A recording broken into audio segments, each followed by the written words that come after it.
عليكم. اليوم غادي نطيبو كرعين بمناسبة ديال العيد. غادي نطيبو كرعين في هاد السلو كوكر. هي واحد بحال القاملة تطيبي كرعين فيها ولا اي حاجة اللي بغيتي. هي ثقيلة وغادي نطيبو كرعين في واحد 5 سوايع مكاملاش. انا ماما تطيب فيها تخلي الكرعين الليل كله وما تتحرق ولا والو، وما اللي فيها تبقى فيها. غادي نطحن ربيع، ثومه، بصله، وغادي نطحنهم مع شويه ديال الماء.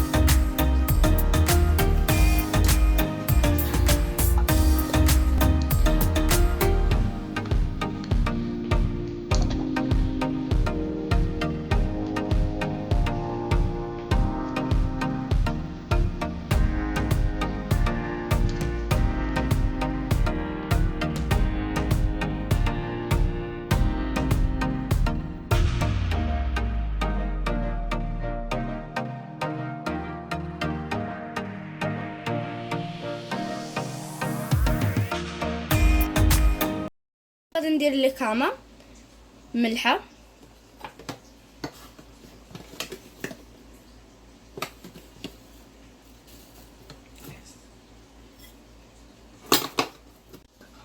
بابريكا،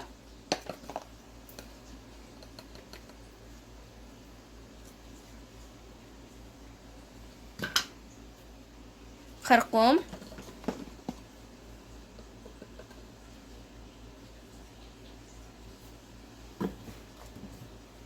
بزار، مشويقيق،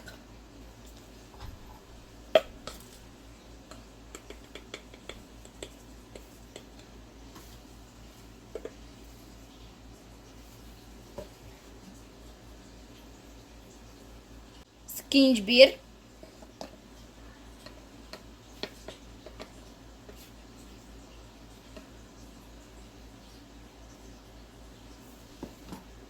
وكمون.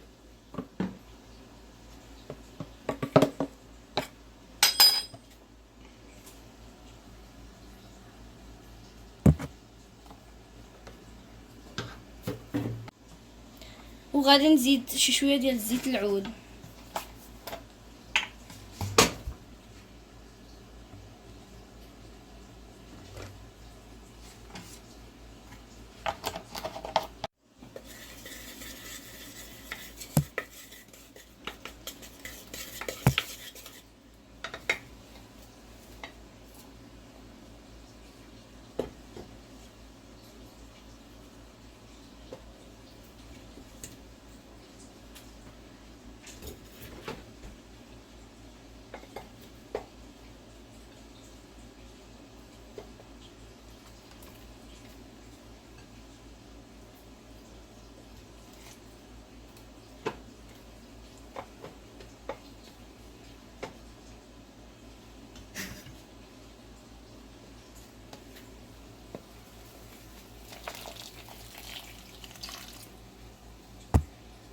من بعد ما حطينا كرعين غادي نطيبو شعل عليهم في هاد سلو كوكر، وما غادي نجهدوا عليها، غادي نديروها طيب بشويه.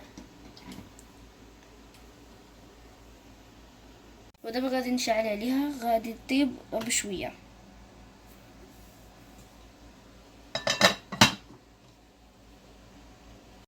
يلا غادي نخليكم وغادي نتلاقاو من بعد 5 سوايع.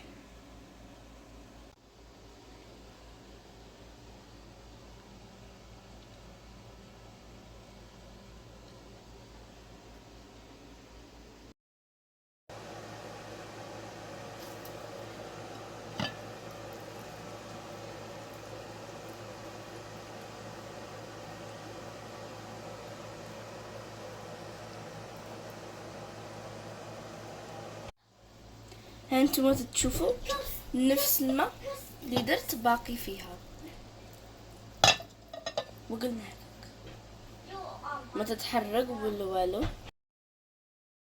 هنايا شديت الصوص ودرتو فيه شي كسرونه، ومن بعد غادي ندير فيه حمص وخليه يختار. احنا يا سالينا شوفوا تبارك الله كي جا، ونتمناكم تجربوا هذه الوصفة. ما تنسوش ديروا اللايك ودعموني. بسلامة. Look it, we're done, and I hope you guys try this. Don't forget to like, comment, share, subscribe. Goodbye.